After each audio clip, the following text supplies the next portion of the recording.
は分担しながら。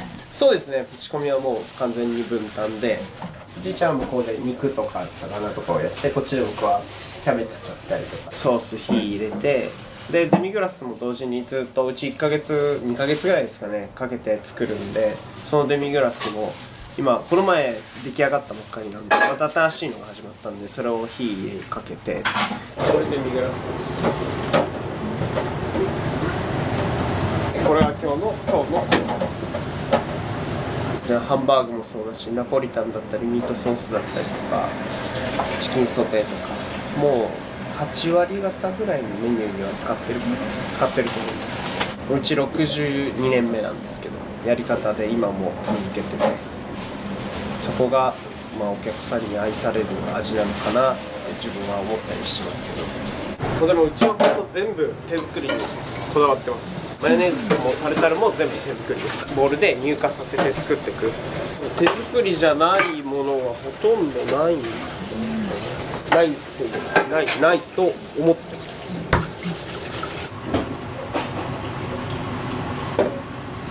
こっちのトマト。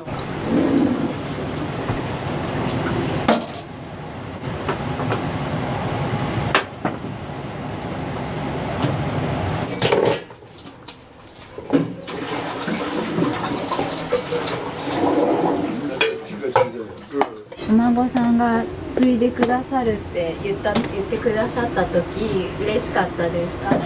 いや、教えるっていうんじゃなくて、NHK の3分間クッキングっていうのをやってたし。じゃあちいちゃんあれだって、俺が来てくれたの嬉しかったって。ああ、そうか。3分間クッキングの話してません。なんかつながるのかなって思いました。ごめん、今日もうこれ2やってない今まな。だしてないんで、営業し始めたんですよ。とっても助かってます。自由すぎるとね、しっちゃかめっちゃかなこと言うから。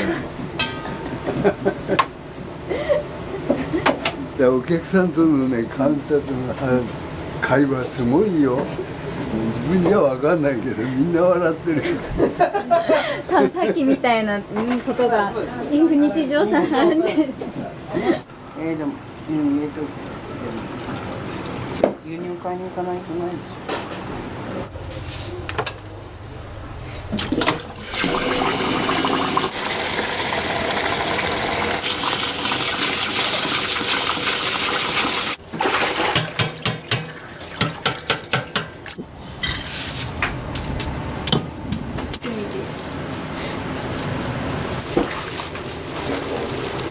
めちゃくちゃ重たい。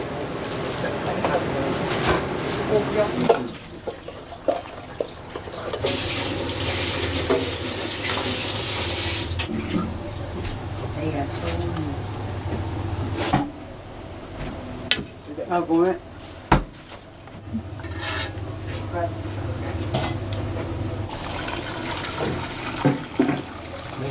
電気つけてあげないと見えない。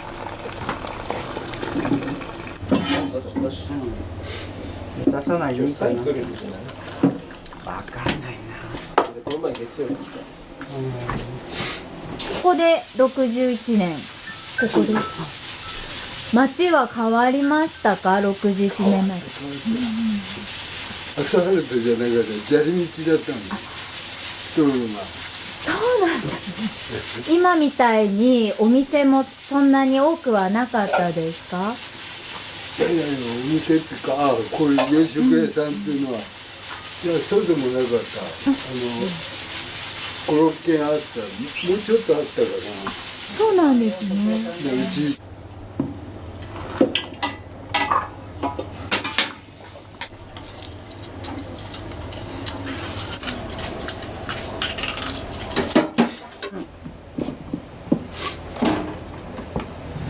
3年目に入ってもうすぐ入る感じですかね。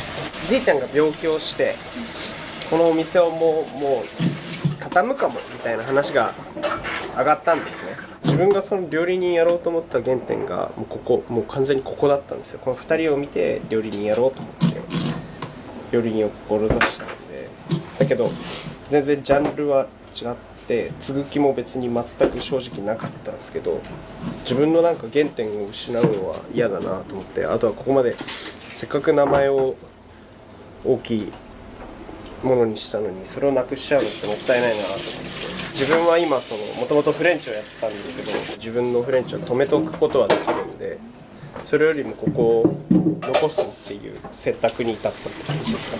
悩みました。本当にやっていけるかなとか、前の店の上司にも散々大変だぞみたいな、めちゃくちゃ止められたので、まあでもなんかやっぱりここをなくすのが嫌だったんで、お客さんが今来てるのはそのじいちゃんとばあちゃんの味に来てるっていう考えというかもうあるじゃないですか。私やっぱ急に孫が継ぎますって言ってやっぱりよく思わない人の中には絶対いると思うので、味が変わったとかそういうのでやっぱり大変っていうのはめちゃくちゃあると思いますし、自分も最初はというか今もそうですけどプレッシャーはすごく感じますね。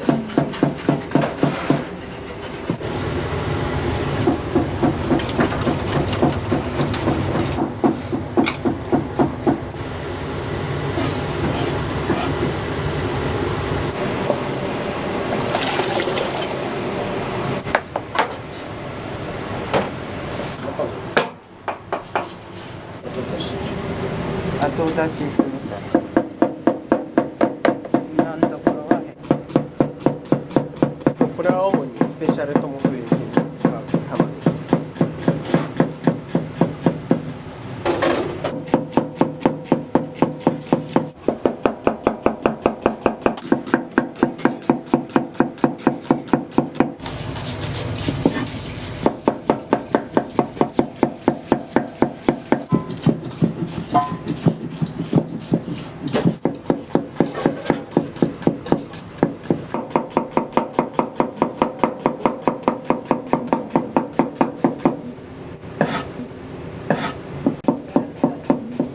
メニュー数も40種類ぐらいあるんですね、うちが。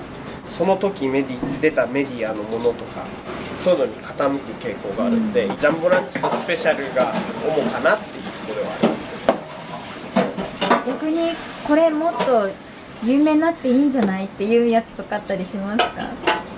なんですかね、ありすぎますね。いっぱいあるんですけど、だからまあいつも言うのは1回来ていただいてジャンボランチとかスペシャルとか食べてもらって2回目から自分の好きなものを探してもらえばいいと思いますっていう、今いいですよ、中入ってもらっても全然。ありがとうございます。これは私。ごめんなさい。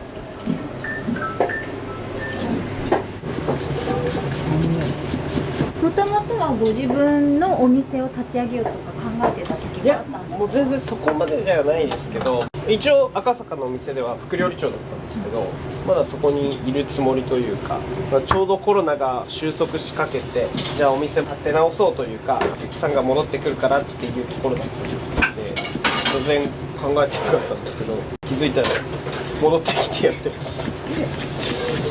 いい街だしなんか毎日楽しいです。T シャツとかも全部作ったりして、表のスタッフが着るものがなかったんで、そういうのも統一感持ってどっちの方が面白いんじゃないかなみたいな。T シャツは着て食べに来られる方とかありますよ、全然います。着てきました。ハンバーグのネタを。ありがとうございます。これはパン粉ですね。その水分量の調節、緩くなりすぎず硬くなりすぎずっていうのでパン粉を入れて、後で入れる。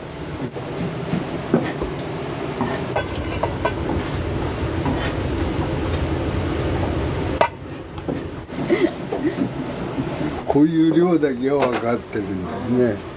さすが料理人です。これは手加減だからスプーン使ってないからこういうのは。大変なのが分量がこのぐらいしかないんで、覚えるのだったり起こすのが大変でしたね。このぐらいって聞いたら塩持ってこのぐらいって分かるわけがないまあ、一応今は大体ほとんどこうレシピに自分を起こしてはあるんですけど、ノートを。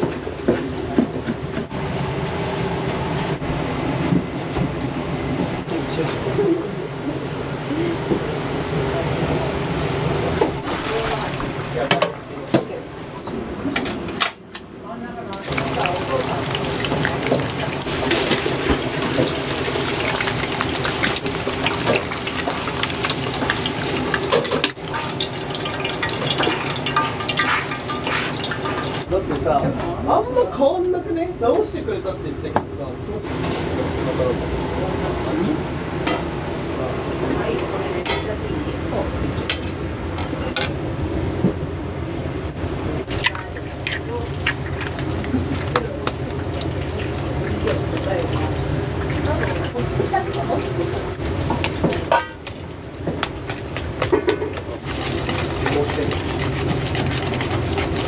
感じのこと言ってたからさ。バターや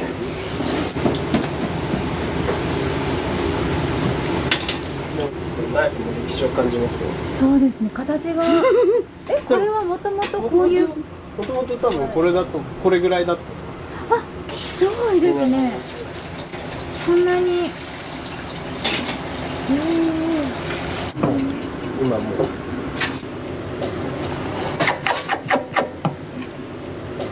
これ今エビの何をやってるんですか？こう泥っていうわけじゃないんですけど、ここでこうエビってこう泥をかいたりするじゃないですか。不純物ですね。でこれがあるとどうしても油入れた時にこう跳ねるんですよ。尻尾の部分。そうですね。あ、全然違う。本当だ。なるほど。でこれをきれいに取ってあげる。エビも殻ごともうおつまみとして食べてもらえるような形にしてるんで、なんでこうエビフライとか頼まれたお客さんいたらなんかよかったら殻も召し上がってくださいみたいな感じで、じいちゃんとばあちゃんがやってきたことはちゃんと続けてサボらないようにしたいなと思ってます。一番早いです。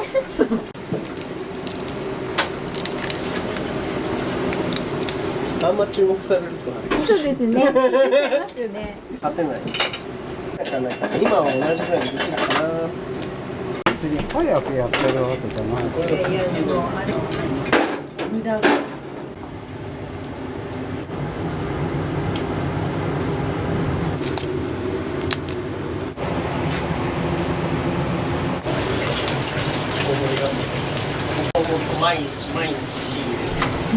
毎日ちょっとずつ色が濃くなってる。の月火やって水分。まだ凍ってた。い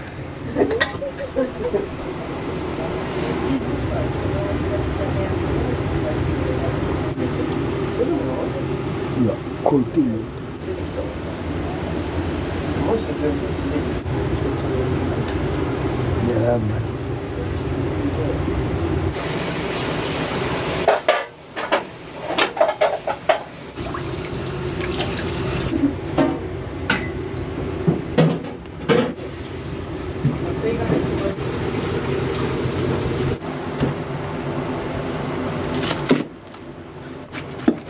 ばあちゃんが切るとレタス。もともとはじいちゃんが切ってたんですけど、途中からばあちゃんが切るようになってたんですけど、なんかお客さん常連さんから千切りじゃねえって言われてたらしくて、で自分が来てからは自分が切るようになって、レタスだって言われてたらしいです。なるほど。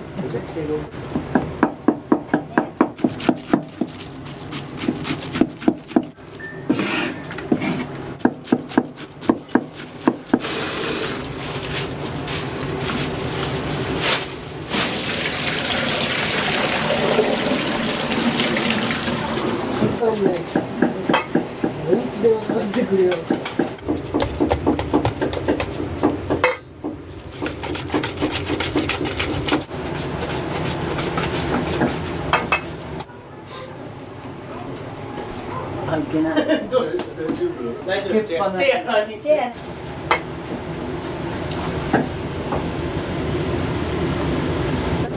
じいちゃん何キロって。これでいいの？これだけ？これで回せばいい。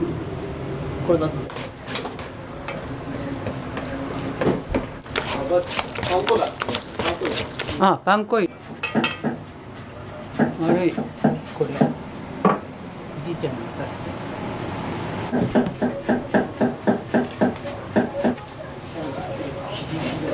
硬い。冷たいんです。そうなんですね。最高に冷たいんです。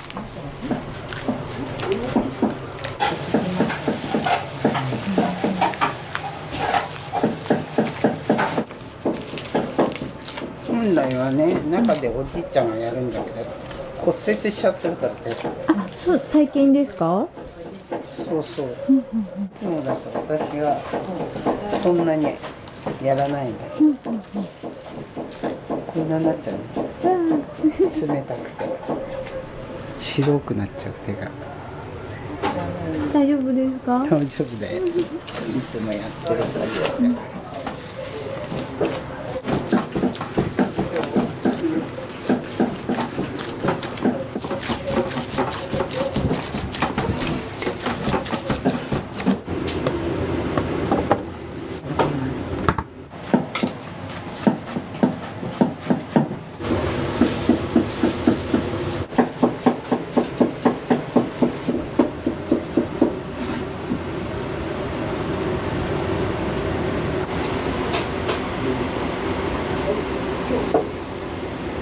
ジャンボランチのカツスペシャルトモ風焼きのお肉になるこの1本からいってて、どうしてもでかい塊なんで、筋が出たりとか、それはもう焼いてデミグラスソースのなんか元として入れていく。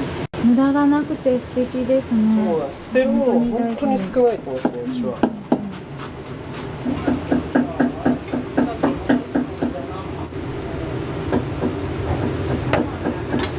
これもまだ凍ってるの。また凝ってます？触るのが硬いから。ちょっと。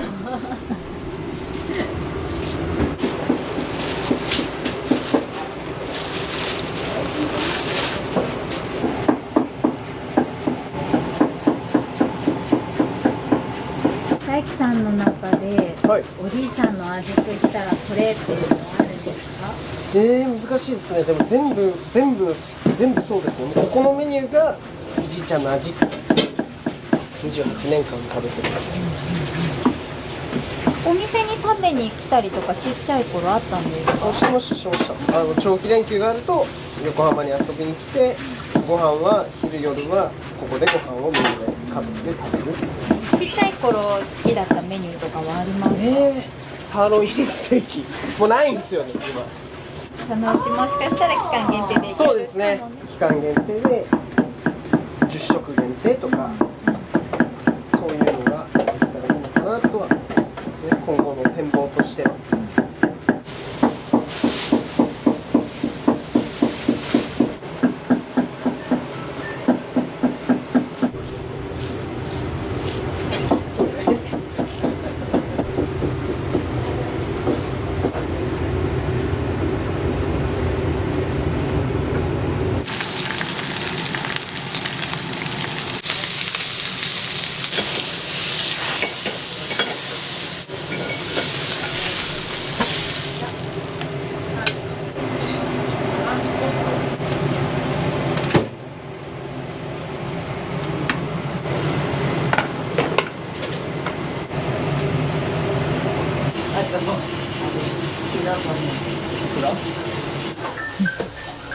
この時間帯人が多いんだって。もともとはずっとお二人でやられてたんですか？そうですね。2人でバイト使ってやってましたね。メニューってお父さんが全部考えたんですか？考えたっていうか、こういう形したのは、まあとりあえずは考えてやるけど、あと結構お客さんが考えてくれてるんだ。こういうの食べたいとか。そう。私の名前になった時にここオープンして1年で丸焼け。火事ですか？そう。私たち家事4、5回やって。ここはで一番最初のその家事の時が全焼。借金丸々1年目で抱えて、もうそこが一番結構辛かったですね。友っていうお店の名前つけたのはどなたなんですか？大友だから、ああ、なるほど、名字で。みんながともちゃんって言うんで、こういう名前にしたの。最初はね、トモールとかっていうね、洋食屋っぽくないかな。どっちかというとフランス料理みたいあ、な。そうですね、確かに。皆さんがお父さんのことを必ずともちゃんって呼ぶから、下町の洋食屋さんだからいいんじゃない？キッチンともになりました。お二人は仲がとても良さそうで。そう見えるでしょ。見えます。お客さんがいる間はね、誰かさんがここで作ってるから作らないんですよ。ああ、なるほど。自分の城でだけしかやらない。じゃあお母さんがいつも作るんですね。めんどくさい時には外に食べに行っちゃうんですよね。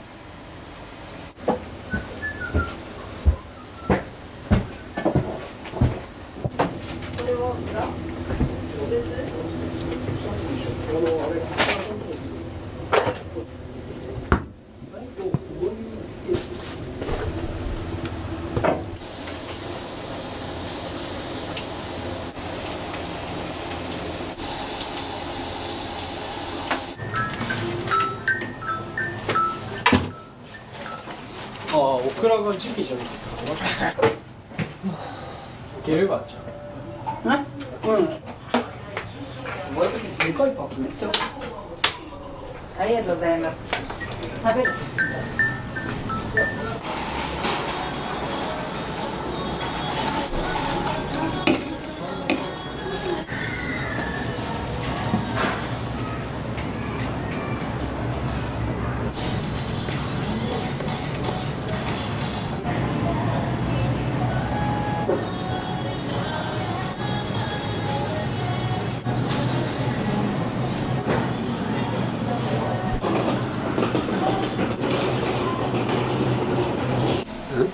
ハンバーグね、ここのところにね、適当に食べてくれたんだね。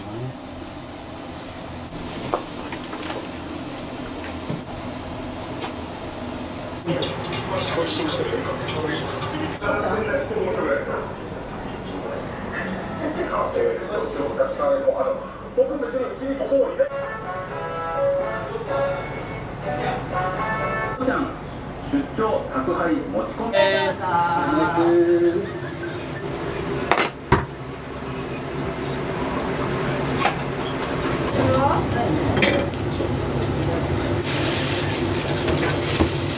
ジャンボランチランチライスです。はい。は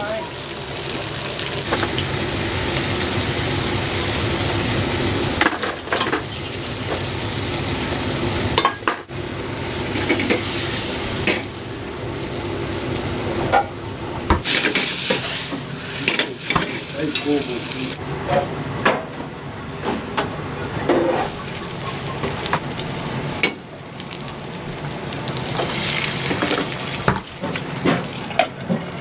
お願いします。ハンバーグランチです。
りがとうございます。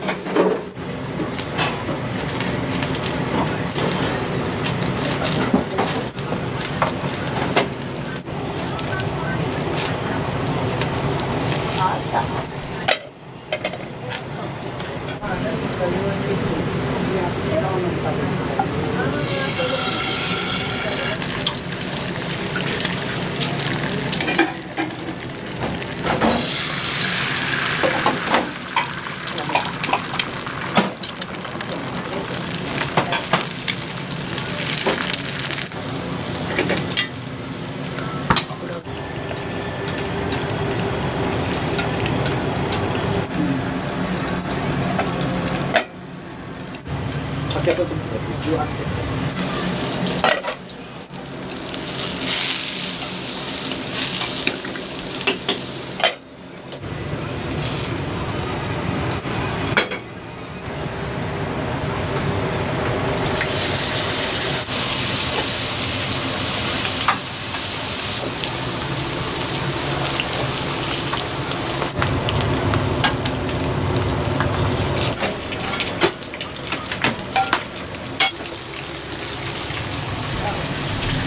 ジャンボランチとスペシャルトモフ焼きでライス何つけていくの？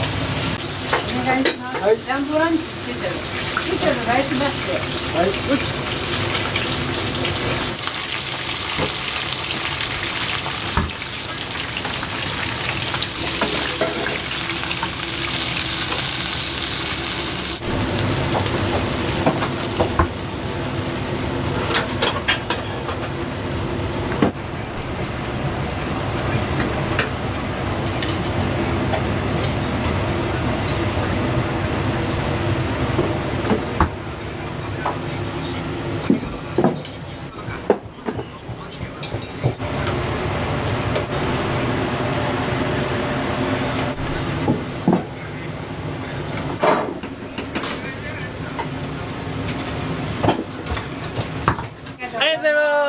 ありがとうございます。はい。どうも。お願いします。はいスペシャルです。はい。ジャンボランチトモフハンバーグスペシャル。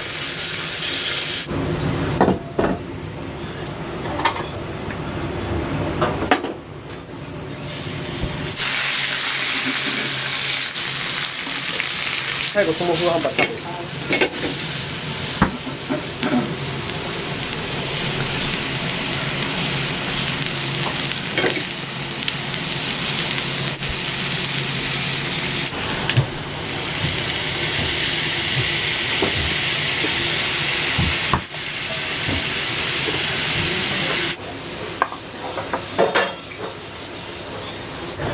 あんとこいいから。じゃない、言っちゃう。もう。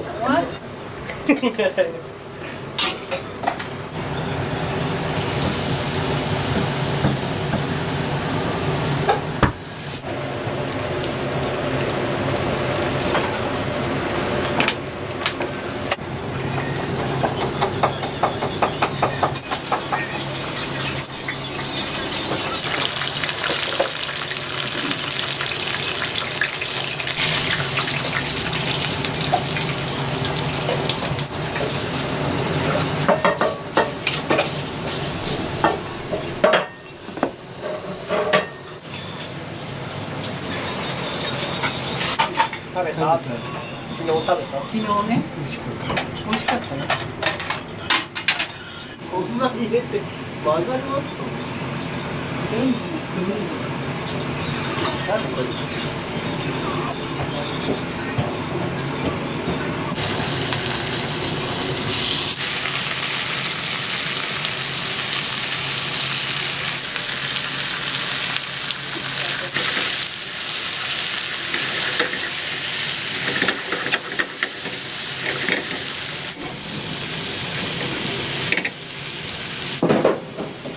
味付けていきますね。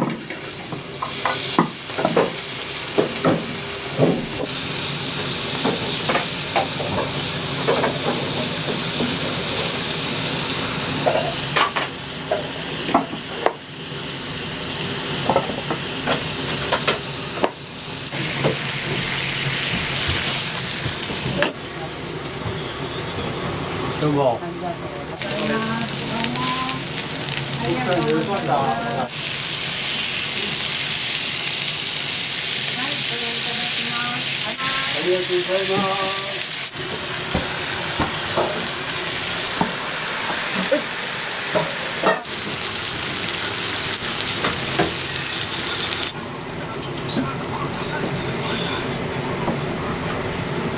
奥だよ、消防車を左に来る。しかもちっちゃいの、でかいの。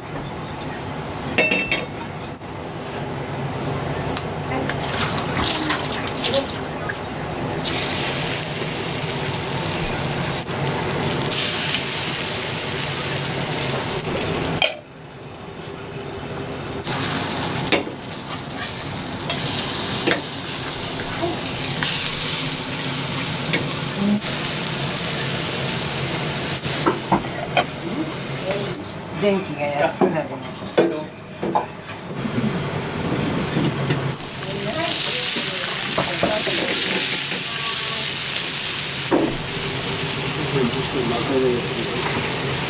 いいよ。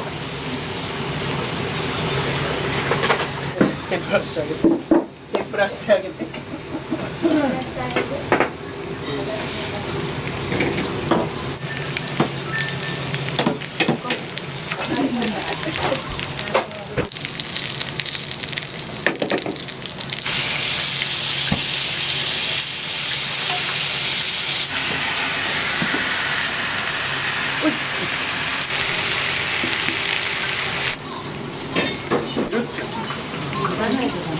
持ち歩いてますよ。何食べるってスープみたい。コーンスープとご飯。コーンスープとご飯。レンチのちっちゃいのください。中は暑いですか？夏はめちゃくちゃ暑いですね。今日ぐらいだと、あとはその忙しかったらバンバン火がついてくるから、本当夏は40度ぐらいですね。毎日40度もた。ばあちゃんっつったり母さんって言ったり。グラスの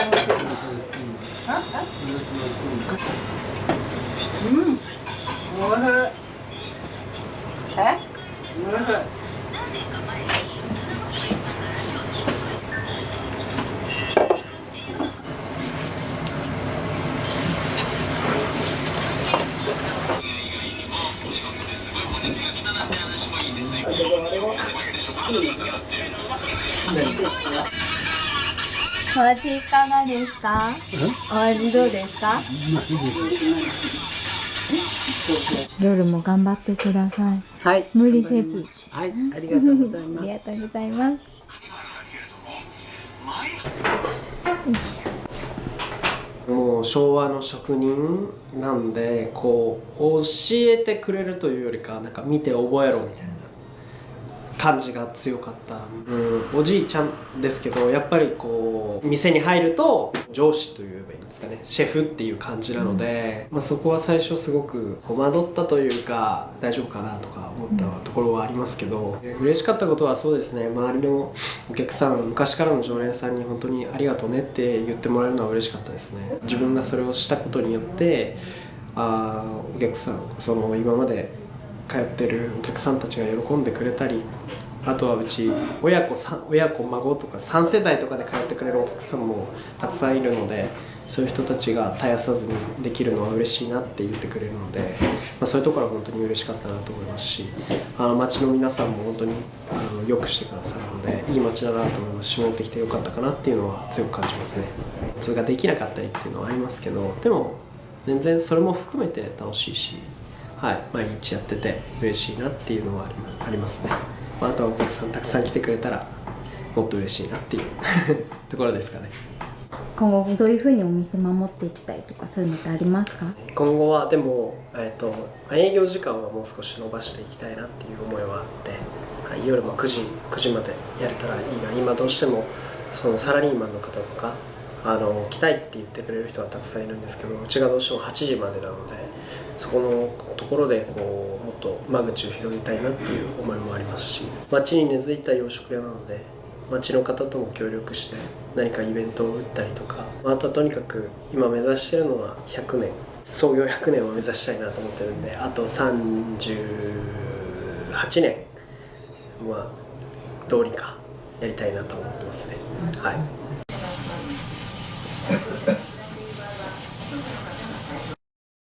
お待たせしました。お楽しみください。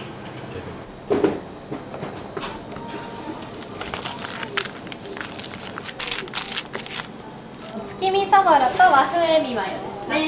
ここは絶対なんか一番美味しくふわふわな感じなので美味しいです。一粒からこうたくさん服が広がっていくようにっていう思いを込めて一粒満腹っていう名前にしました。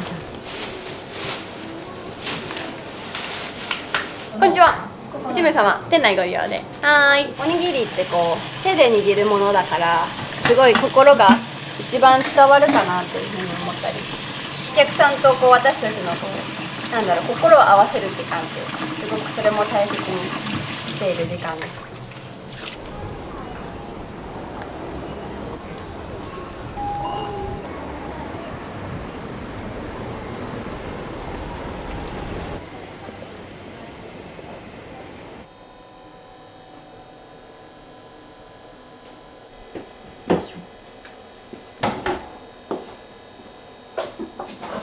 一人で準備してるんで。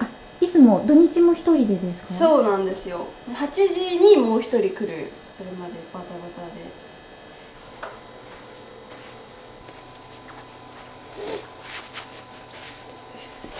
これがお米です。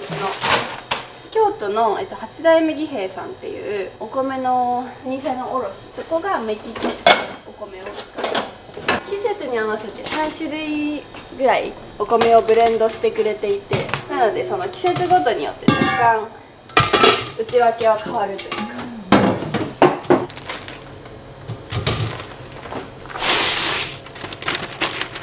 朝は何合炊くんですか？これの釜が3升炊ける釜なんですけど、3升は炊かないんですが、浸水後でまあ3000g か 4300g ずつ炊きます。もうずっと炊いてますね。炊いて保温ジャーに移してまた炊いてっていうのをずっと。土日は結構バタバタなので、で朝ちょっと洗っておいて水につけておいて冷蔵庫からしといて、で足りなくなったら一応またお米洗ったりみたいなこともするね。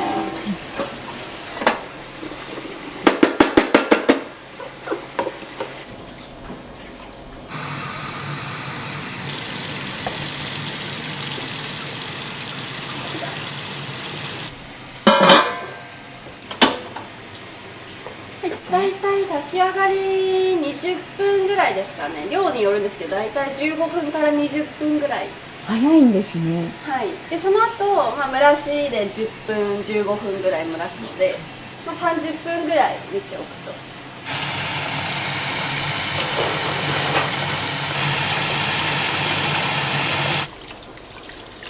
今お米洗ってるんですけど、1回目は一番そのぬか臭いというか汚れがある、さらっと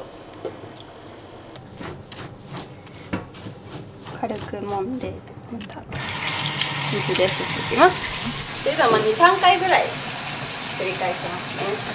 大学新卒で卒業して、メーカーで法人営業をしてます。サラリーマンしてます。私愛知県の津島市っていうところ、すごく田舎の方なんですけど、田んぼに囲まれて育って、おじいちゃんおばあちゃんとかも米農家なんですけど、母方も父方ももともとなんだろう、そんなに自分の故郷が好きだったわけじゃなくって、なんか故郷を結構離れたいで大学上京して、大学時代は結構海外でバックパッカーしてたんですね。外にずっと魅力を探しに行ってた人生で、っていうのもちっちゃい頃に親がすごい厳しくて、英才教育みたいな受けてて、遊んだ記憶は全くない幼少期だったんですよ。3歳から13歳くらいまであんまり遊んだ記憶がなくて、中学に入る時にちょっとなんかこうプチンとなんか自分の中のスイッチが切れた時があって、でこう中高でちょっとその反動で、なんかそのやんちゃしてた時もあったんですけどっていうので親からも親元も離れたいっていうのもあったりとかしてで上京して東京出てきてでまあ海外ばっかり行ってたんですけどなんかこうふと社会人になって自分の故郷に戻った時になんかすごいこう涙が止まらなかった時があって東京出てきて自分なんか何のために生きたらいいんだろうなっていうか昔は本当にピアノっていうこう自分の人生注ぐものがあってだけどそれをやめてからなんか自分のその注ぎ先がずっと分からなくて幸せって何なんだろうなってすごく考えててでこうふと帰省した時に田舎だからまあ東京よりは何もないんですけど田んぼでカエルが鳴いてたりとかそういう温かさとか素朴な幸せみたいなのを思い出した時にそれを守りたいなというふうに思ったんですよね。おじいちゃんおばあちゃんとかもその米農家やってるんですけど後継ぎがいないとかですごい今大変そうにしてたりとかそれってもともとある日本の美しさでもあるからそれを守りたいなっていうふうに思ったり日本の温かさとか和の心みたいなのを伝えたくっていろいろその和食ってあると思うんですけどおにぎりってこう手で握るものだからすごい心が一番伝わるかなというふうに思ったりだからあえて私もこうカウンタースタイルで握るところもこう見てもらってお客さんとこう私たちのこう心を合わせる時間というかすごくそれも大切にしている時間です。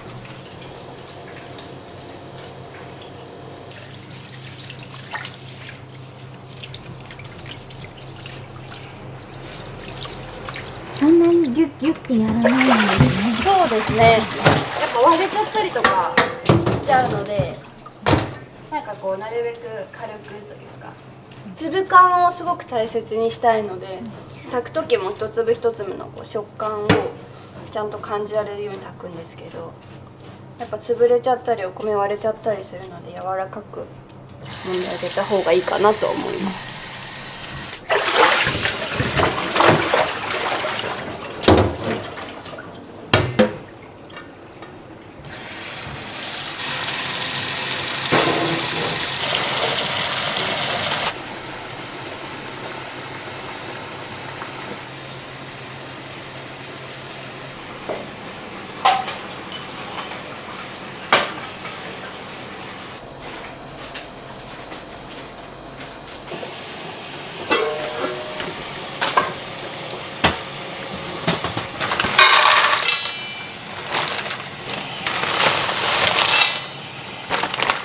しじみ汁作ります。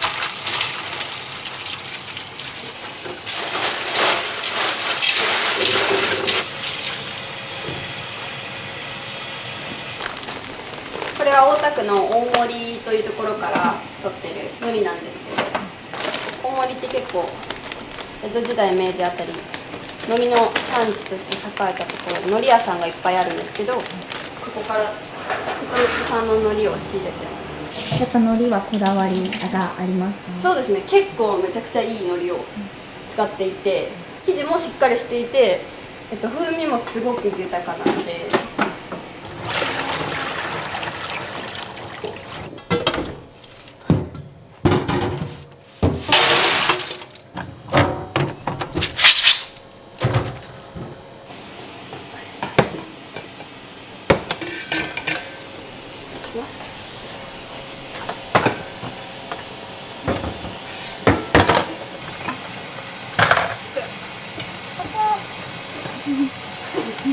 よくやけどするんですけど。今どこに？いや、ここにこの熱い蓋がジュッてあって。危ない、気をつけてください。ここもやけどなんですよ。そこの釜の縁に当たっちゃって、その時も一人で朝仕込みして、一人で熱ってなっちゃって。やけどしてあんま冷やす時間とか忙しくてない。そうないんで、もう放置です。まあそのうち治るでしょう。1分1秒の戦いなので朝は。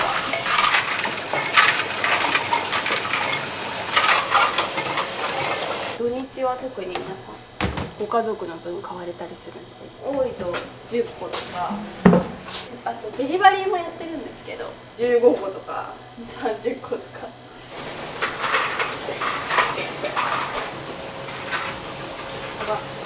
今モンゴルと台湾2店舗があって、きっかけは一緒にやりませんかってお声掛けをいただいたんですよ。ありがたいことに。全然なんか見知らぬ方から急にインスタグラムで DM いただいて、モンゴルでおにぎり屋さんやりたい。じゃあモンゴルに視察というか行かれたりしたんですか？あ、しました。今年も3回ぐらい行ってて、モンゴルに今2店舗あるんですけど、台湾まだ工事中なんですけど、今年中には工事終わり次第オープン。なるべくね、日本のお米と海苔を使って同じメニューでやってます。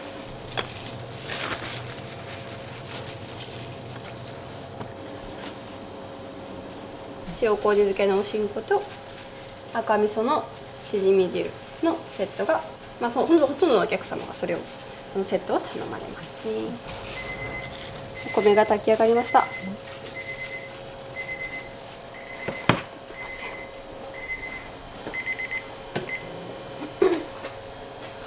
終電ぐらいまでずっと仕事してる。なんか夜の方が頭冴える人間で、夜型なんですね。夜型なんですよ。だけどここがね、営業が8時開始なんで夜まで、まあ、ちょっとその海外の店舗の管理とかそういったお仕事してて、デスクワークですね、夜はデスクワークしてます。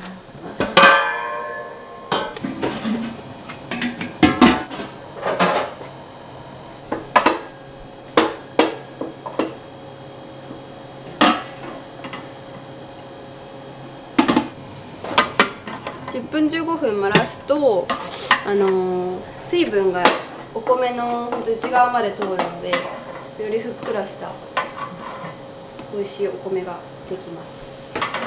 あんま蒸らしすぎも良くないです。蒸らしすぎも良くない。逆に硬くなっちゃいますね。10分15分がベストですね。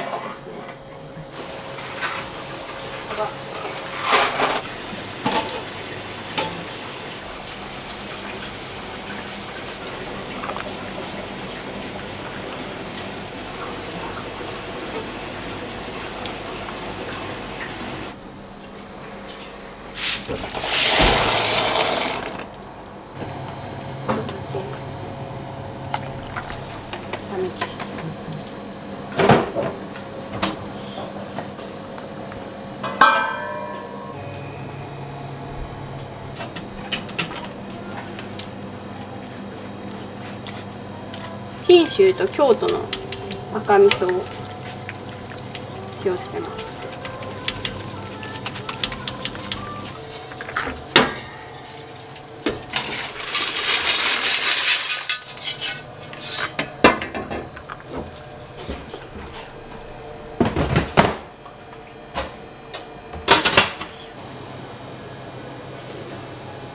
味見です。味はいかがでしたか？美味しい。しみる。朝一の赤味噌。10月から入ったスタートです。はい。そうなんですね。あ、そうです。あります。おにぎりお好きですか？はい、好きです。だからこれの並び方がちょっといまいち覚えてない。湯飲み箸。はい。これの。あ、全部つけて。全部つけて、はい。でおしぼりも多分足りないから。はい。はい、ありがとうございます。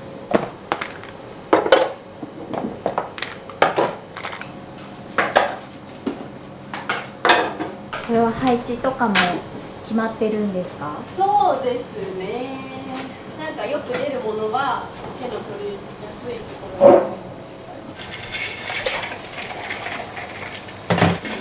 置いてもらっていい？はい。あ、まだあれか、入ってないか。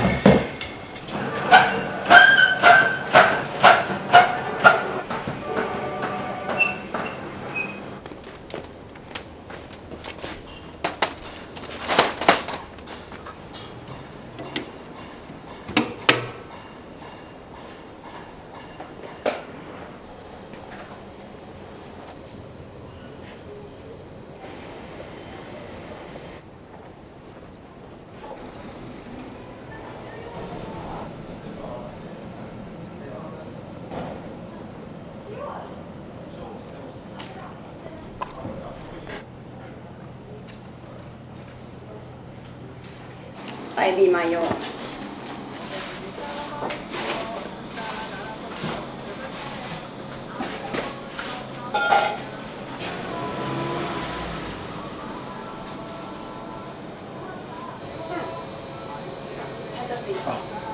これ2つしかない。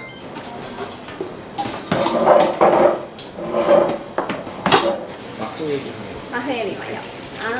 以上でよろしいですか？ありがとうございます。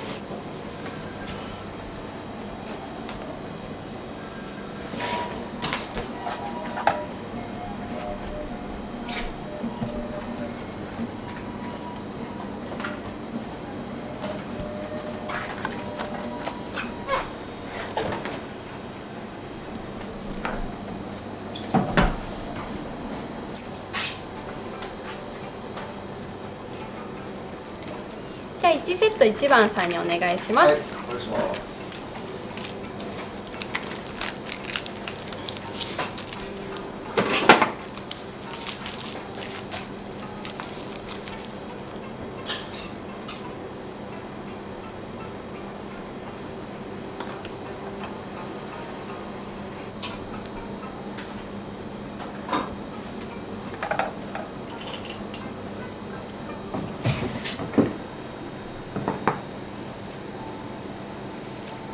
お待たせしました。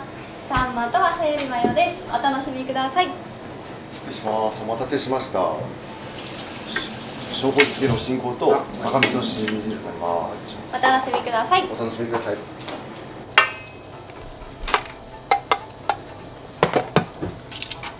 カボスのカボス。はい。そうですね。はい。カボスというかすだち。有馬山椒っていう実山椒、醤油漬けされてる山椒。多分爽快感みたいなのは多分実山椒の方かもしれない。はい。ありがとうございます。では一日を。良い一日を。走ります。はい。おにぎり2個入りました。はい。10分ぐらいです。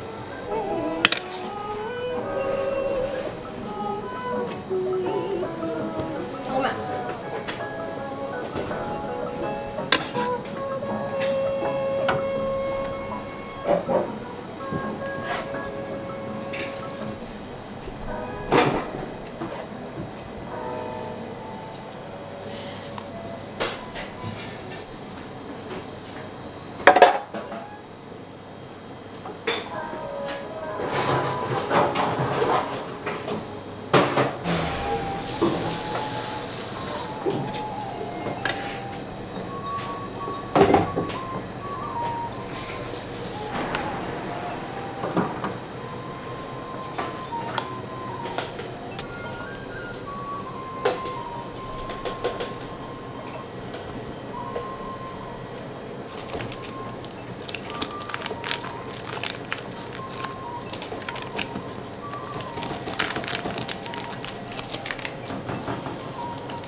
デリバリー3点出します。味噌汁はなしかな。はい。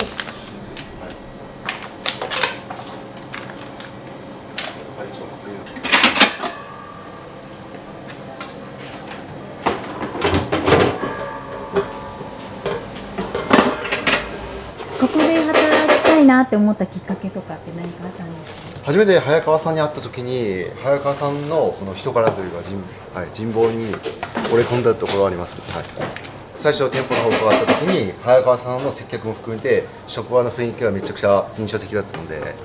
実際働いてみてどうですか？飲食自体は自分初めてなので結構大変なところもありますけど、やっぱお客さんと接する機会が多いんで結構楽しいですね。もしかしてもしかしてあります。一種盛りの1番と7番の方で、1番と人の2種の目安の00でお願いします。1、2、はい。新木曜日で、はい、おしゃれなお願いします。ありがとうございます。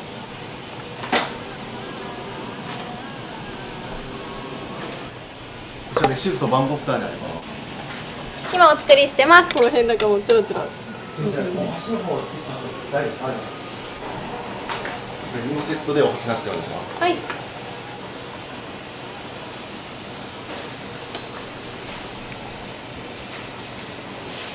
焦んなくていいから。はい。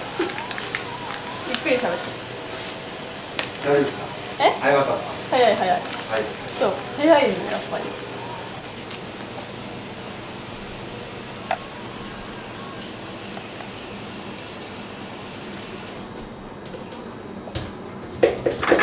じゃあテイクアウトで2点出します。は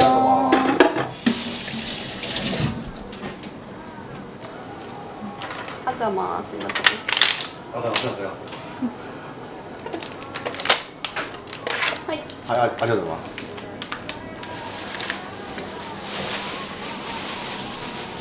失礼します。ありがとうございます。良い一日を。良い一日を。ありがとうございます。ありがとうございます。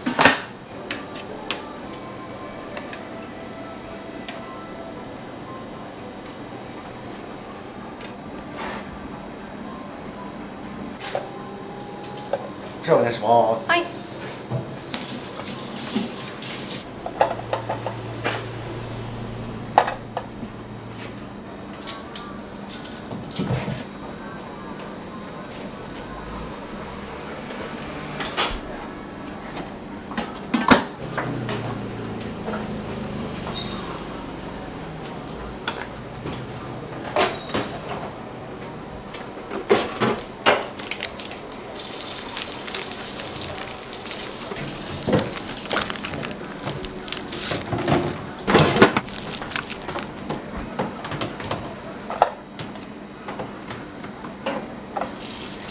デリバリーです。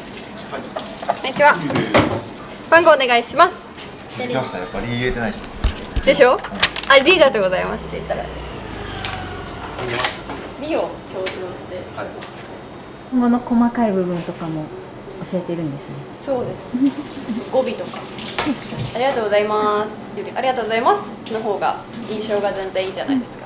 語尾を上げてよく言ってます。癖だとなかなか治らないですけど。店内ご利用ですか？はい、こちらでご注文お伺いします。じゃあ2個セットと3個セットをご用意してます。はい、具材の値段に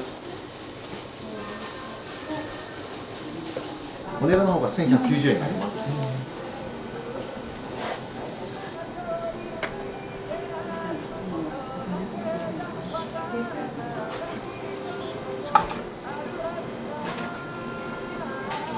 こちらレシートです。お好きな席にどうぞ。お先のお席どうぞ。ありがとうございます。2個セット1つお願いします。はい。はい。ブラシ。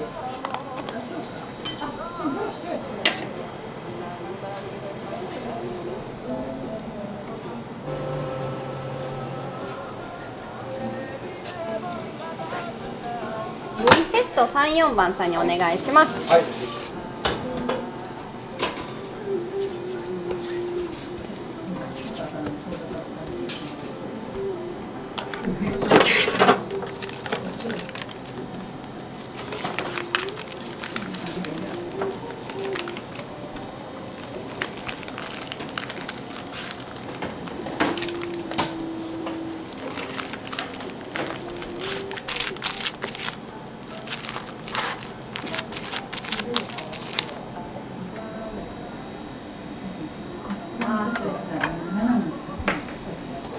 こちら、おしんことしじみ味噌汁になります。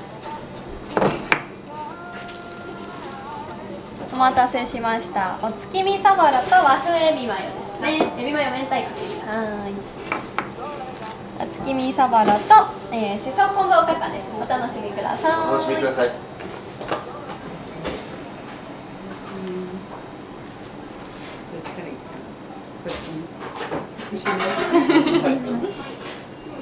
この卵が一番美味しい。おにぎりは結構他でも食べたことがあるんですか？はい、もういつも朝は食べる感じで、でもここは絶対なんか一番美味しくふわふわな感じなんで。きなんですで新幹線で食べる絶対に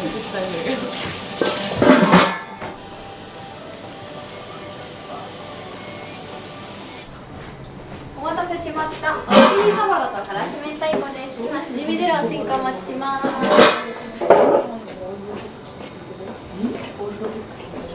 お待たせしました。赤味噌のしじみ汁、塩麹漬けの新子です。お楽しみください。日本語やから全然ないやね。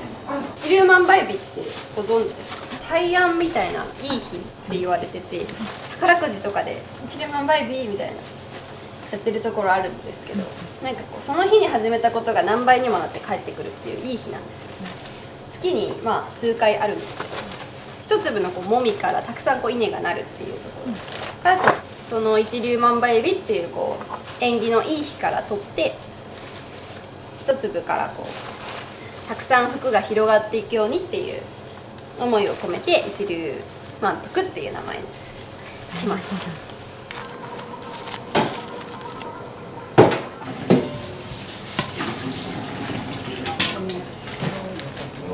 じゃあランキングを消して。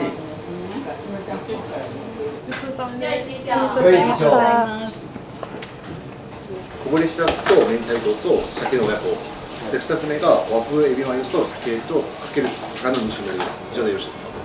ありがとうございます。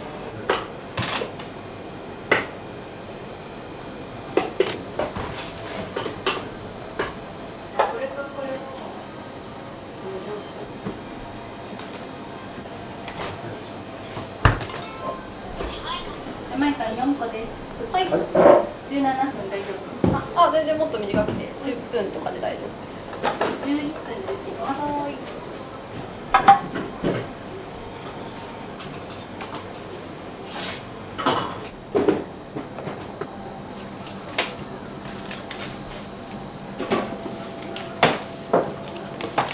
お願いします。お願いします。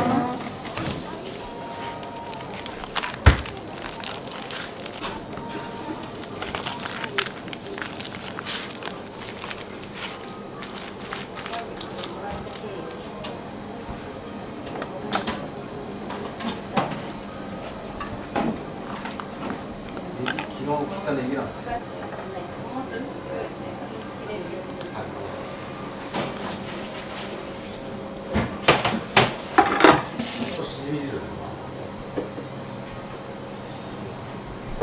おにぎり出してもらっていい？鮭の親子、しらす明太子、エビマヨ、鮭高菜。はい。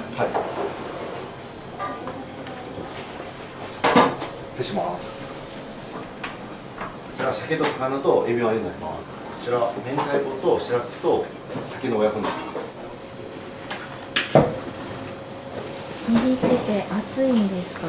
熱いですね。だんだんなんか手の皮が分厚くなってくる。ずらしちゃってください。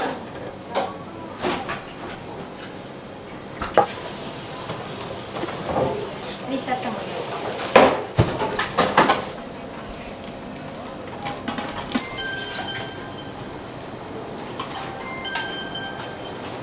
ウーバー2個です。はい、階段です。はい、6分でやるかな。はい。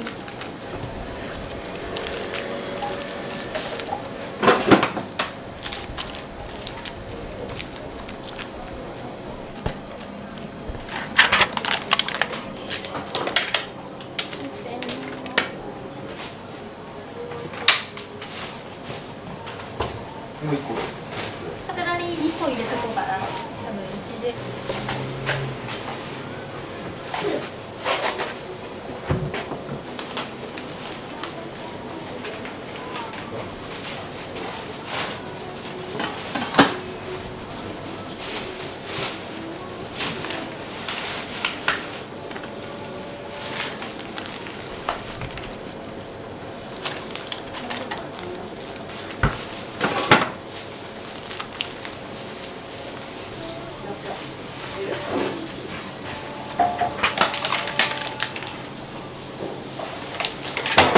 デリバリー2です。はい、ありがとうございます。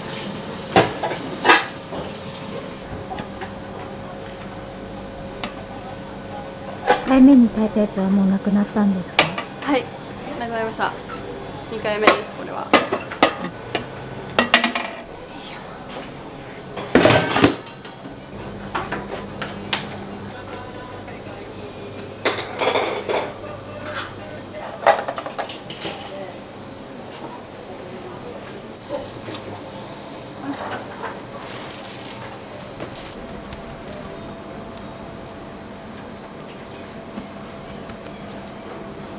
金 A と 2A、2EA。片方だけで大丈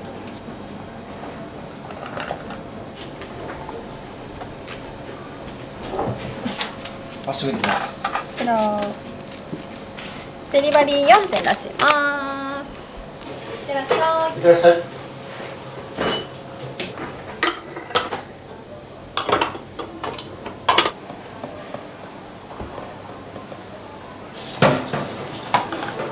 こんにちは、どうぞ。こんにちは。こんにちは。というのがしじみ汁とおしんことおにぎりお選びいただきます。はい。みんなでペイペイクレジットカードご利用。こちら。はい、ありがとうございます。どうぞ。いただきます。ちょっとね、コップだけ補充します。4個です。はい。ちょ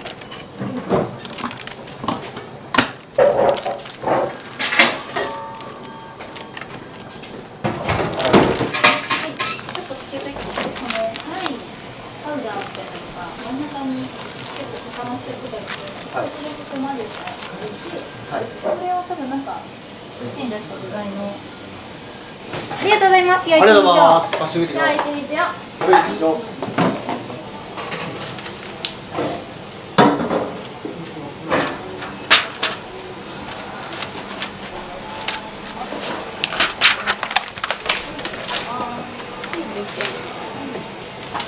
休むことなくずっと作ってますね。割と結構、土日はこんな感じです。多いと1日に何個ぐらい作るの？何個ですかね、400とか行く日もあるんじゃないですか。基本的に握るのは早川さんだけなんですか？いや、結構割とみんな握れるので、みんなで交代して握ってます。そうですね。まあ大丈夫ですので。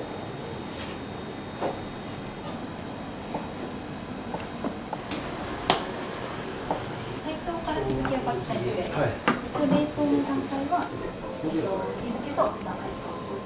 窓際関さんに、2セットお願いします。あ、冷凍庫の。こんにちは。1名様、店内ご利用で。はーい。18分で取ります。お持ち帰り。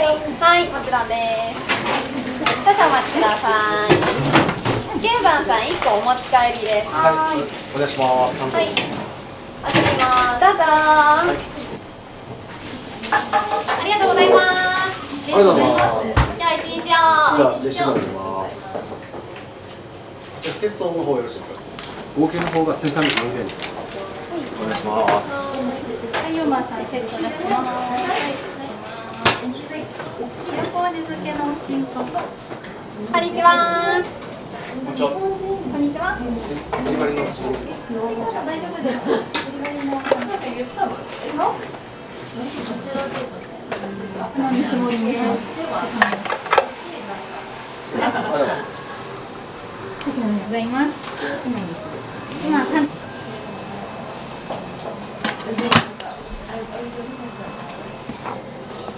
全部で4点ですね。しじみ汁、おしんこ、お飲み物もお持ち帰りごペイペイ。こちらスキャンで。こんにちは。お箸はお付けしますか。はい、何点お付けしますか。お声掛けいたします。ありがとうございます。ありがとうございます。いらっしゃい。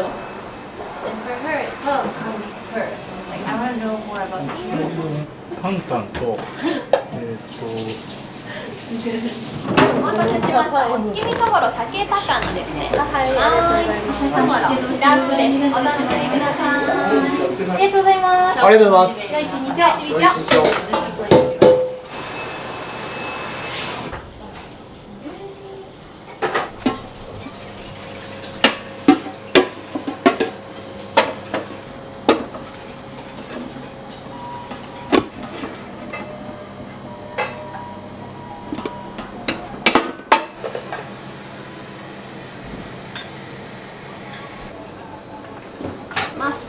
はい。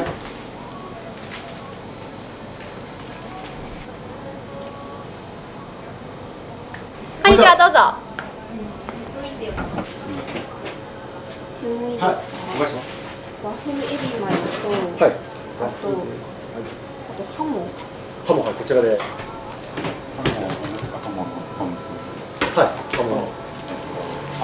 い、こちらも2個セットでよろしいですか。単品の方で。注文の方から点数でいただきます。ハモのポン酢南蛮でよろしいですか。ありがとうございます。はい。少々お待ちください。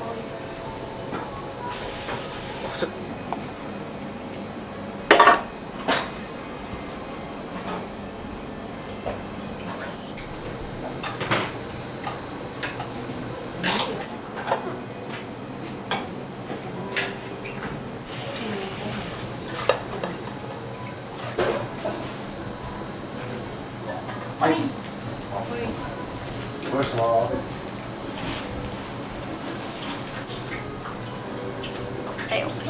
なんか温かさとかこう素朴な幸せみたいなのを感じてほしいなと思ってやってます。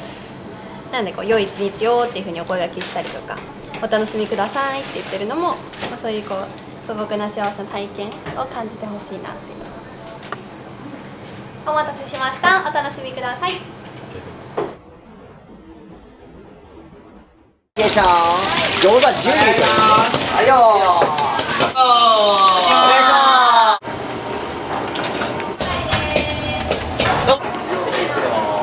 チャーハンもパラパラで、しかもラーメンももうコクがあって、それはめっちゃうまかったですよ。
うちは鶏切りっていうスープの製法をしてるんですけど、これはもうスープを5回抜いたスープで、これが最後の6回目のスープなんですよ。こっちはもう完成してるその5回取った分を全て合わせてるスープです。最後これを朝、あと1時間ぐらいしたらこれを抜いて、ここに合わせて完成って感じですね。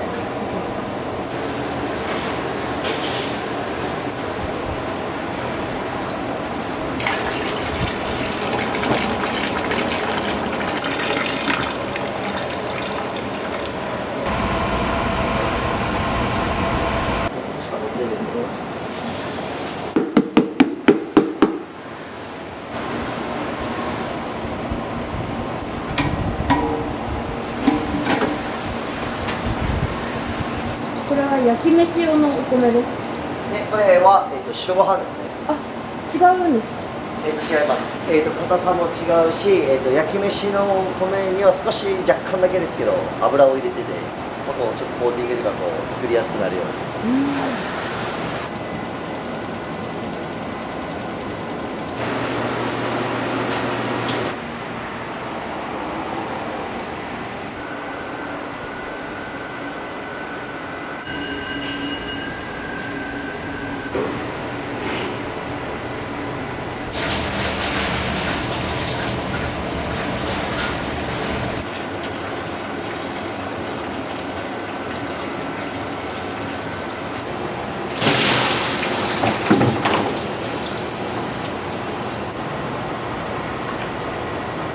やっぱ地元で愛されて、長く続かないといけないんで、これが難しいですよね、飲食って。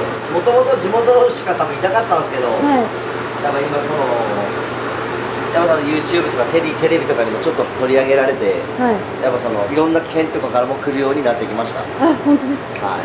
ずっともうオープンの時から来てくださる方も結構たくさんいますね。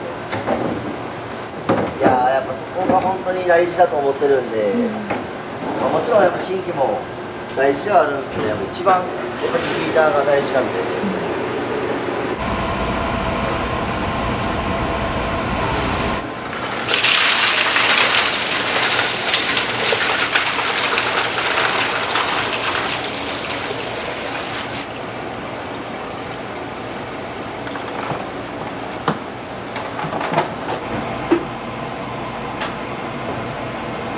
行かせていただきたいなと思ってます。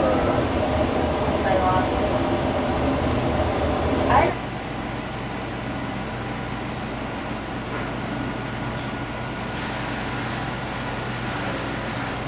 これは豚の骨、背骨ですね。背中の骨ですね。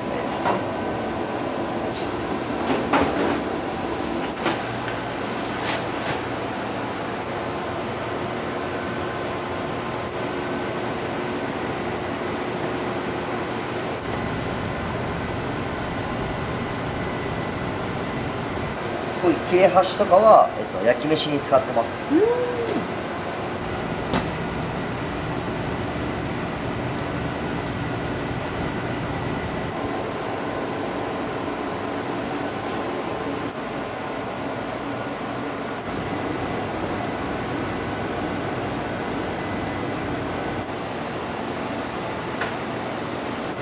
これだけで全部1日量になるんですか？そうで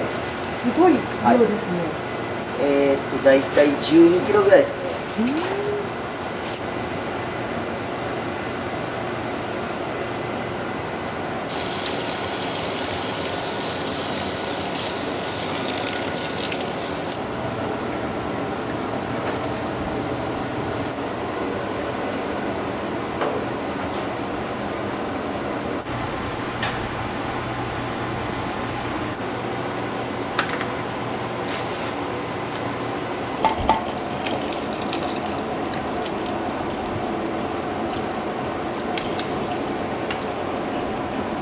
チャーシューとかをこうスライスしてやっぱこう切るじゃないですか。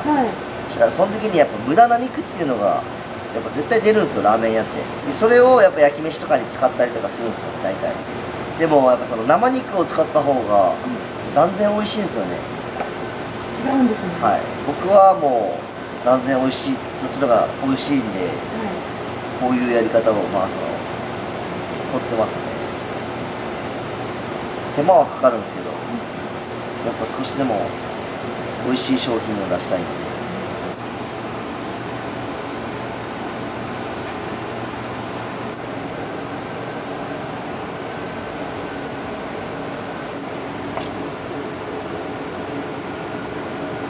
このラーメン屋さんは、はい、いつ頃始められたんですか？2024年の12月8日にオープンしましたね。もう少しで2年ですね。それまでもラーメン屋さんやられてたんですか？13年ぐらい雇われで働いてましたね。決意自体はもう20歳ぐらいの時からもうずっと若い時から自分で会社したいなっていうのはざっくりですけど、あったんですよね、もともと。とにかく社長になりたいっていうのは。でもなんかこう何していいか分かんないし、学がもう本当なかったんで、何しようっていうのはずっと悩んでましたね。18ぐらいから21ぐらいまで悩んでて、それで本当たまたま僕が21ぐらいの時ってこうラーメン屋のテレビがめちゃくちゃ多かったんですよね。ラーメン屋の社長が出てるのを見て、かっけえと思って、これ俺でもできるやろぐらいの、もう本当軽い感じで決心したのが本当きっかけでしたね、最初の。そこからなんか諦めそうになったこととかはなかったんですか？いや、ありましたよ、本当に。全然ありました。だから僕、独立したの38なんですよね。もともと僕20代でもうやろうっていうふうに思ってたんですけど、結局そこからやっぱ8年間ぐらい伸びてるんで、全然ありました。それをどうやって乗り越えてこられたんですか？はやっぱり諦めれなかったですね、シンプルに。ラーメンしかないかったんで、自分にできることが。最終的には本当に自分を信じることがそこだと思いますね。やっぱオープン前からずっと言ってたんで、嫁さんとか家族とか兄弟とか仲いい友人とかに、俺が店出したら行列ができるってこうずっと言ってたんですよ。だって今はもう行列できてますもんね。そうですね、ありがたいことにできてますね。幸せです。笑われてましたけどね、最初。いや、笑われてましたよ、やっぱ。兄弟とかからも。何を根拠に言おうとって言って。もちろん応援はみんなしてくれるんですけど、で僕は親父が9年前に亡くなって、自分の親父が一番自分の店を出すことを誰よりも楽しみにしてくれてたんですよ。でもやっぱ親父が6年前に亡くなって、2年近く物件ずーっと探してて、なかなかなくて、自分がやりたい物件が。したら、2年前にこの物件ちょっとご縁があって、ちょうど親父の墓がこの近くなんですよ。自分の中でなんか縁を感じて、なんか親父がここを引き寄せてくれたんだなっていうふうに思ってて、ここはそういう場所だと思ってます。本当なんかいろんなこうタイミングと縁と、あとやっぱこう周りのサポートがあって今がありますね。今後の目標ですか、やっぱその福岡っていえばやっぱ博多天神なんで、やっぱりその中心で本当に勝負をして、その中心で行列ができる店を作りたいっていうのが自分の一つの大きな目標ではありますね。博多のやっぱこう豚骨ラーメンってすごいやっぱ歴史があって、海外の方からもリスペクトされてるっていうか、日本のやっぱこう食の素晴らしい一つがやっぱラーメンってやっぱ思われてると思ってるんですよ。でその博多で勝負してやっぱこう行列ができる店を作るってやっぱ本当に簡単なことじゃないってやっぱ思ってるんで、そこでこう自分を試したいっていうか、どこまで通用するかっていうのを挑戦したいなっていう気持ちは。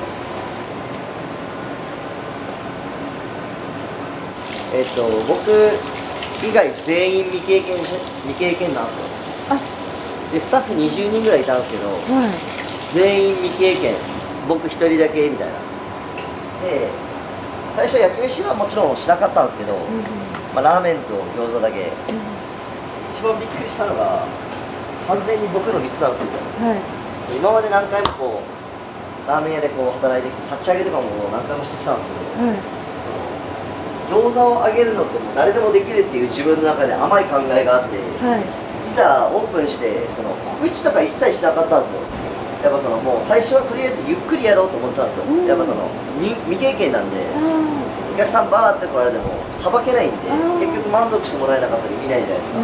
提供時間めちゃくちゃ遅い、オペレーションぐちゃぐちゃ、じゃあ意味がないんで、したらなぜかブワーってお客さん行列できるんですよ。すごい、最初からですか？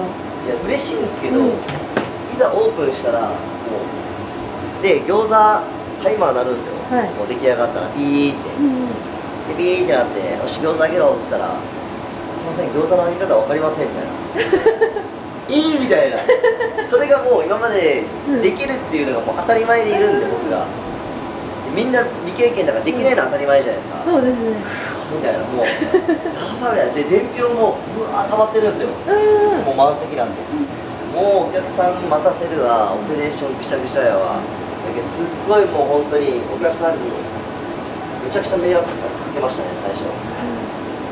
今はもう皆さん今もうすごいっすよ、さばきますよ、めちゃくちゃ仕事できると思います。だってやっぱ昼だけで200名様以上のお客様をやっぱこう4時間で回すんで、それってやっぱこう技術がないと絶対できないことなんで、でもそれをもう全然みんな楽勝でこなすんで、さすがだなと思って。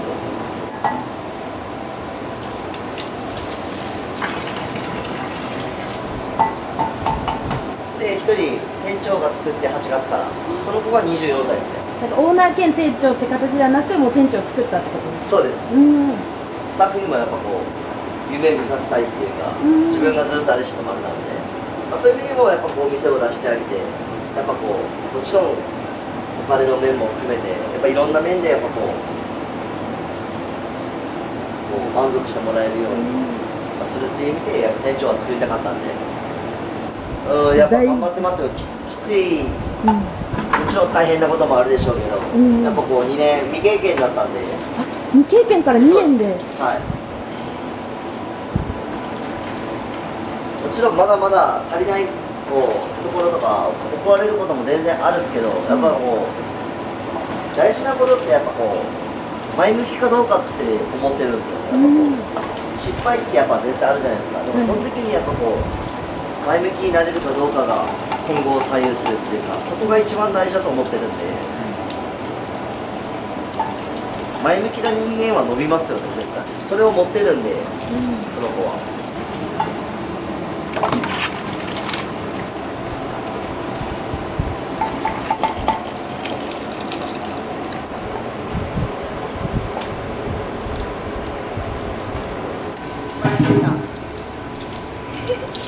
お父さんが、いや、そこに置いてみんな配ってるんじゃないか。俺ですより、下の再生取れると思う。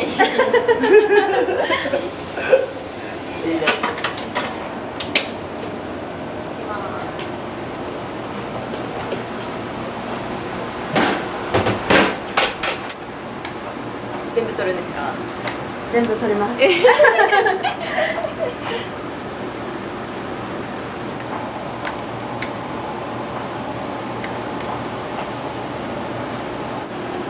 美味しく炊けてますか？はい、バッチリです。バッチリです。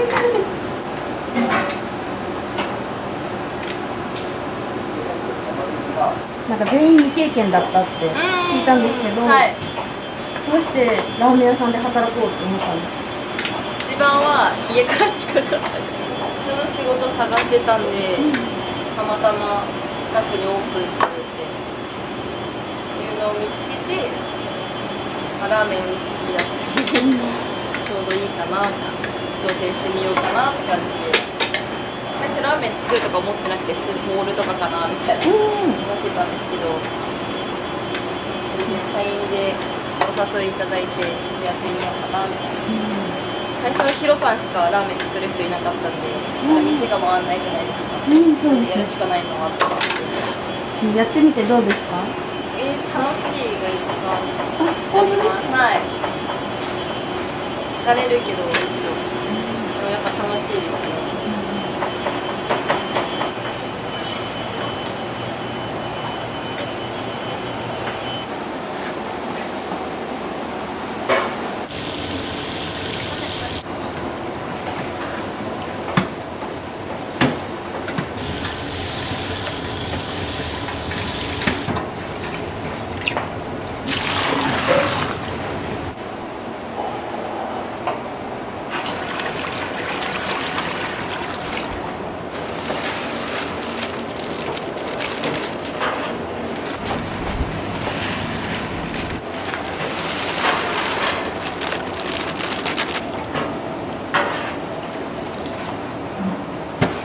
これは焼き飯用のご飯。はい、焼き飯用です。今から一発炊いて、炊き上がったらもう一回炊きます。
ープの中に入れる玉ねぎとニンニクを仕込んでます。明日の分のスープ。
これはラーメンこっちに入れるんですけど、その横にちょっとおまけみたいな感じで最初営業始まって終わるまでこれがなくなるまでちょっとおまけみたいな感じで入れてます。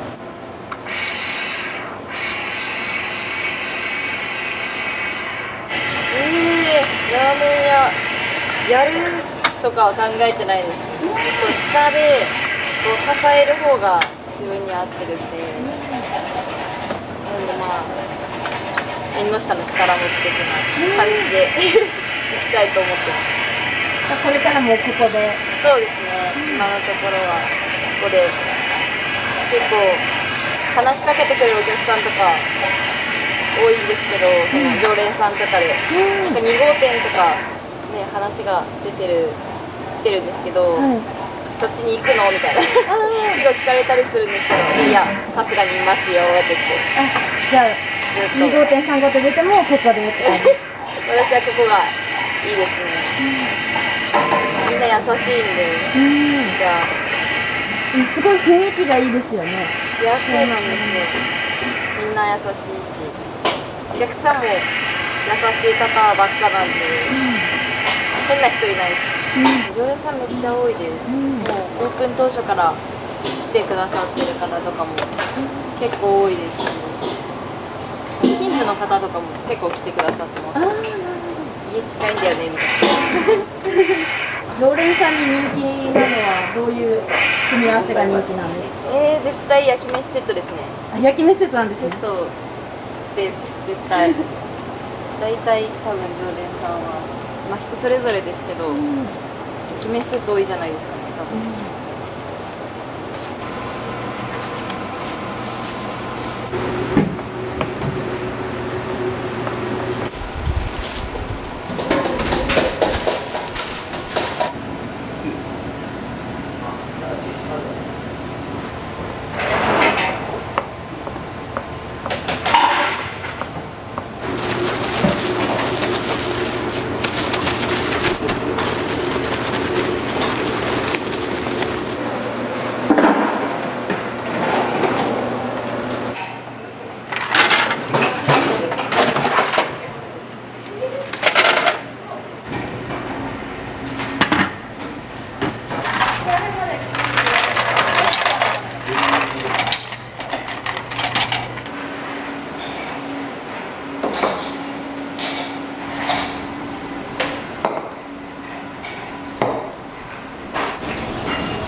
営業中はメガネ取られるんですか？そうです。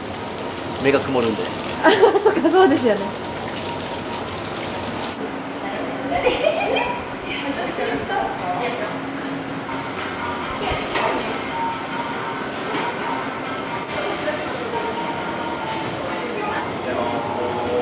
おはよう。はい、今日、メンバーがトッピングとどっちかや。とりあえずメンバーや。はい。で、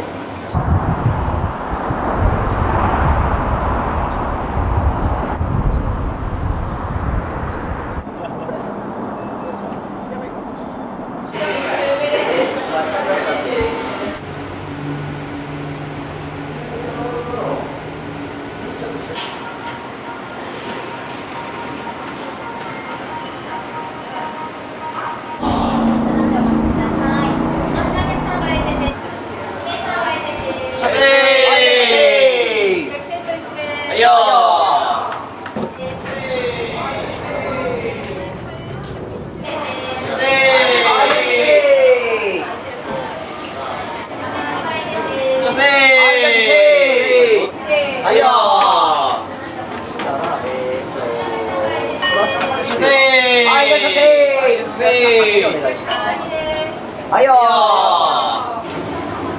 鍋に早くいただきまーす。お願いします。はいよー。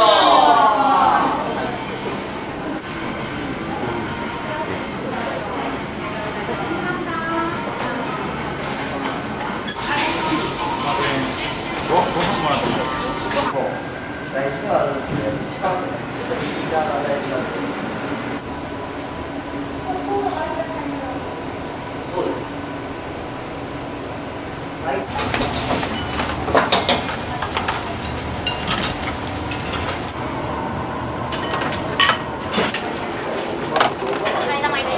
はいよー。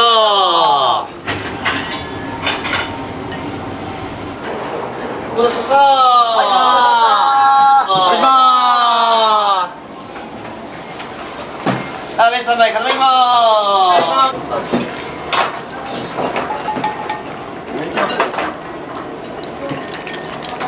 いや、まあ、数名が入りますためにいいよ。4番。はいよー。間も一緒で。はい。画面の写真。画面普通面ですね。後の写真もう少々お待ちください。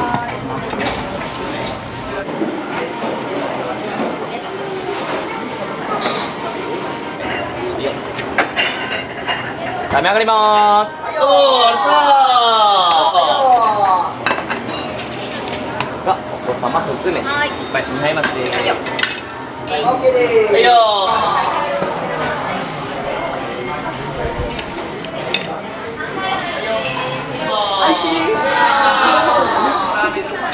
お案内します。はいよお客様お帰りです。どうもありがとうございました。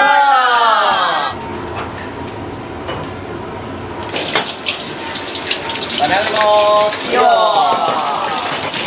さあ、メンバーどっちかや。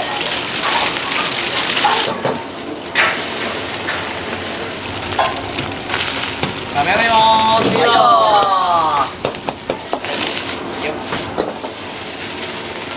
お願いします。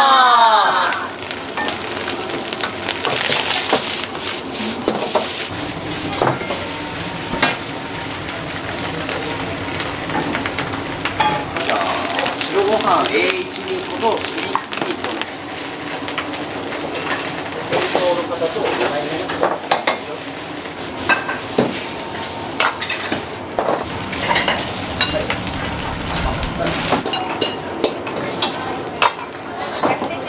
A1 で4名でお願いします。はいよー。はいよー。お願いします。ラーメンします。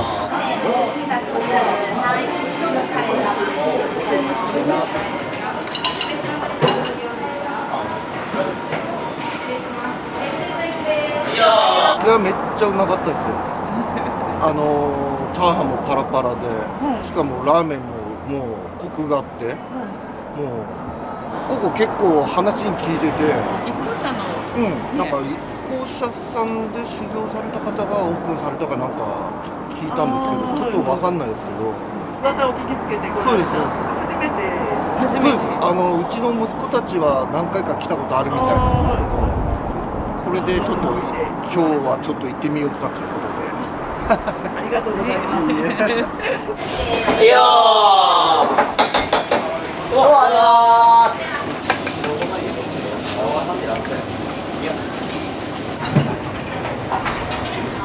いや。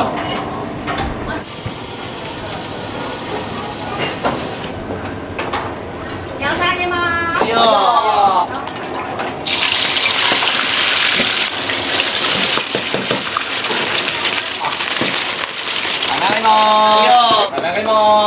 はいよー。はい、いらっしゃいませ。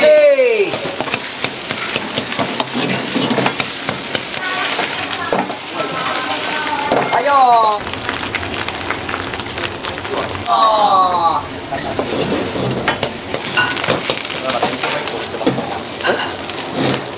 町で行け。生麺まで。生。一番高いのが生。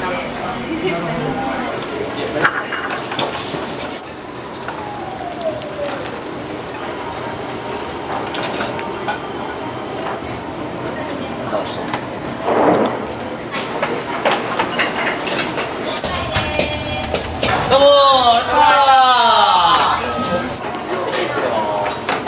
そしたら5お願いします。ー。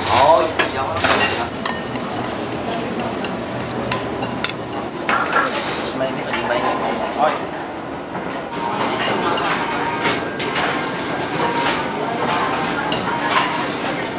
餃子セット1つ。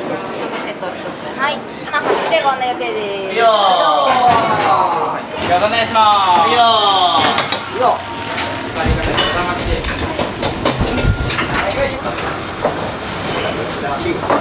卵も。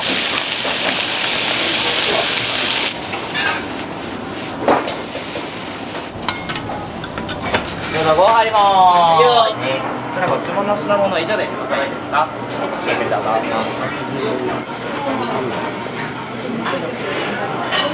お味いかがですか？うまいです。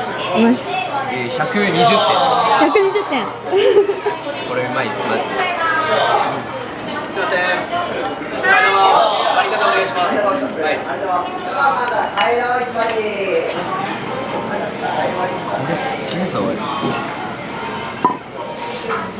すいません、替え玉肩一つお願いします。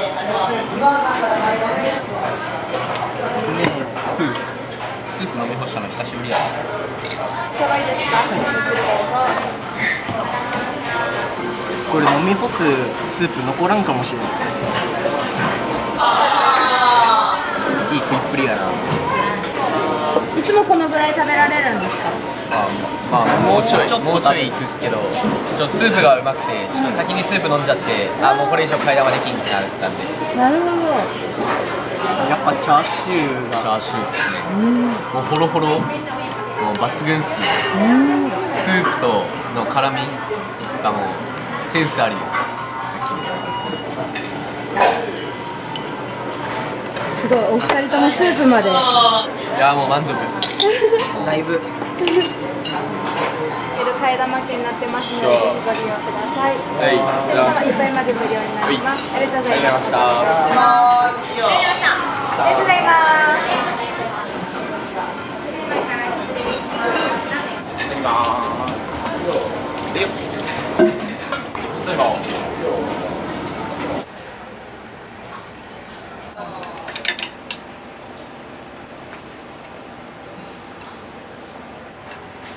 バッチリ。美味しいです。マジで飽きないです。本当に毎日食べてます。結構なんかスタッフは他の人は焼き飯とかなんか交互で食べてたりするんですけど、私毎日食べてます。結構時間がこうタイトなんでバーって食べてすぐ行く感じです。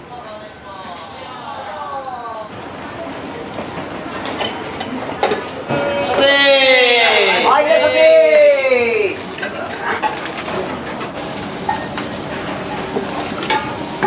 7番でラーメンに入りいただきます。お願いします。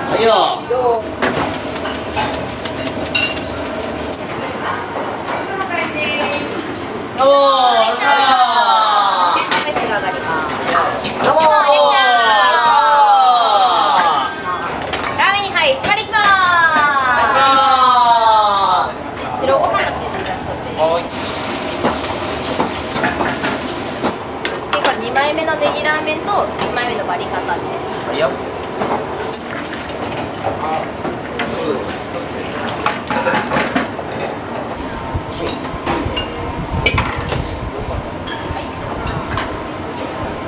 最高。お願いします。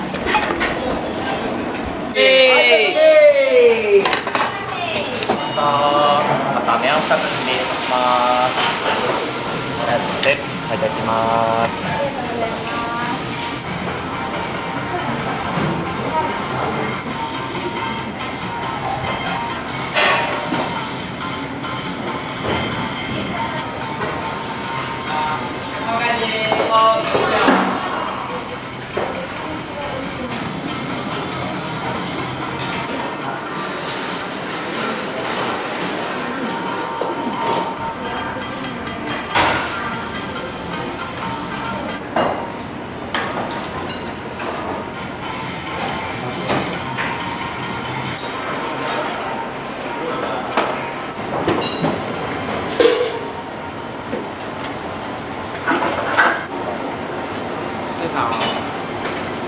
ヒロさんですか？もう尊敬してる大先輩って感じです。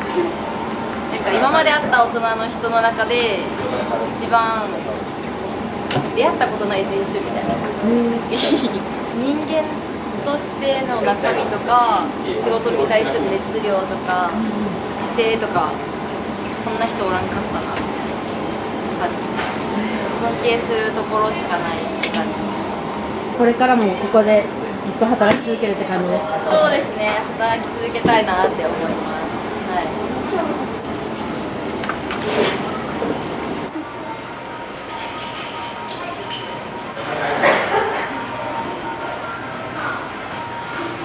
お名前から伺っていいですか？お名前、古賀泰造です。ここではどんな立ち位置にいらっしゃるんですか？今は店長をしています。もともとラーメンが好きでこのお店に入られたんですか？あ、そうです。最初はバイトだったんですけど、途中でもう社員になってラーメンの道で行こうって決めました。将来はお店を持ちたいとかそういう野望みたいのはあるんですか？あります。将来はやっぱ自分で店出せるように、やっぱり今こうしっかり勉強して頑張りたいです。どんなかなもう一番尊敬する人ですね。ヒロさんみたいにやっぱならないといけないなと思うし、将来はヒロさんを超えれるようなラーメン屋になりたいです。